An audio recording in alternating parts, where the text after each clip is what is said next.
মটর সিমি দিয়ে আলু দিয়ে রুই মাছ রান্না। মাছগুলো তুলে নিয়ে এখন আলুটা ছেড়ে দেবো। আলুগুলো দিয়ে দিচ্ছি।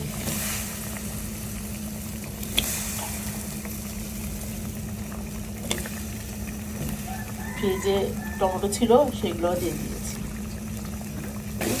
আলুটা সিদ্ধ হলে পরে মাছগুলো ছেড়ে দেবো। আলুটা কষানো হয়ে গেছে, এখন মাছগুলো ছেড়ে দেবো। মাছটাও কষিয়ে রেখেছি,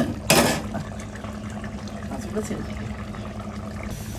মাছগুলো ছেড়ে দিলাম, এখন ঢেকে দিব। 10 মিনিট পরে আসছি। একটু ফ্রোজেন টমেটো ছিল, ধনে পাতা ছিল, এগুলো একটু দিয়ে দিলাম।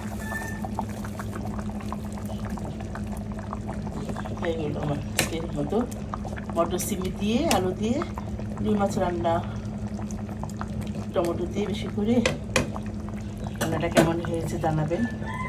মাশাআল্লাহ।